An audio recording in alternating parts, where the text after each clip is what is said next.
the way I got discovered with Fat Joe was because I did a Wild Thoughts freestyle, and it was on Instagram. Everybody was making their own version.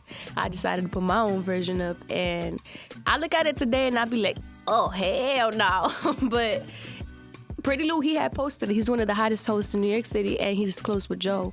And Joe, he had seen me through his page, and he was like, yo, who's that? And Pretty Lou, he was like, oh, that's a girl that's going to do my single. And I was like, okay, because he had a mixtape that he was working on.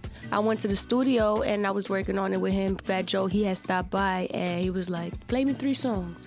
But they got to be 3 of your best songs, and you can never make a first impression twice. So I was like, woo-wee! And then I did it. I played him the first song, played him the second one. He was like performing right there. I'm like, okay. In the middle of the song playing, the third song played, he was like, pause this, sing something live right now. I sang like a Beyonce song, 1+1, I think. I believe it was that one. And he was like, okay. His wife, he had told me that when they had left, she was like, yo, you need to sign her. So when he first walked in the door, it was like, the OG's here. So I was like, whoo. And then being that the first thing that he said, you can never make a first impression twice, that's what really stuck with me. I was like, snap, I feel the pressure for real. It felt surreal because we was actually in the Roc Nation office the first time I met him, and I played him some of my music. And I was kind of scared because I know like he's a music genius, so I was like, oh, is he gonna like it, yes or no? And then he heard it and he was like, yo, I fuck with it. I'm like, oh, okay, thank you, I appreciate it. He was really nice though. It depends. Sometimes, like, the way I grew up writing music was I would just, like, write without a beat and just create the beat in my head, or just, like, with the BPM, whatever. I went to the studio, I hop on this in the booth and have the right proper BPM, and the producer, he would, like, make the beat around it, like, around my vocals. And sometimes, like, I even, like, take in songs from, like, writers if I connect to it. Like, I can't just record something that I don't feel an emotional connection to.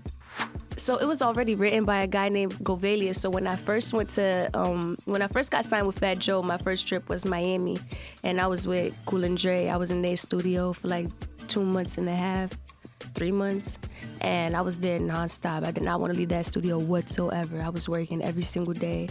I would even pass out in the couch and be like, okay, what we working on now? Every time I woke up. So it was really dope. Govelius, he had, the first day, he had played me the In the Morning song.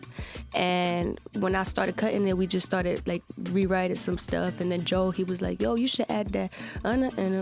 She heard my voice telling me to pick her up in my Rolls Royce. I was like, oh, I like that. So then for the last 4 bars in the second verse, I ended up, like, finishing it off because Joe had left by that time. I always say Beyonce and Drake. I see myself doing a lot of things. I want to do, like, CoverGirl, Elle magazine. I also want to become my own producer, even produce for other people and write for other people, engineer my own stuff. I own my own stuff. I got to be open-minded, even for other people as well, but select people, because I'm not trying to be an engineer. I just want to, know how to engineer, because if a producer sent me a beat, I want to be able to hop on that beat. I want to visit the Grammys and actually win a Grammy and get Oscar awards and stuff like that. It's not overwhelming. Yes, it's overwhelming. Let me not bullshit. It's overwhelming, but it's pressure and motivation as well, because it's like not everybody gets the opportunity to be on Rolling Stone. So like whenever I like doubt myself or like read like negative comments, then I see the Rolling Stone, it's like, okay, you're on the right path. Just, keep going towards the positivity and just leave the negativity behind. Like, it's a big motivation.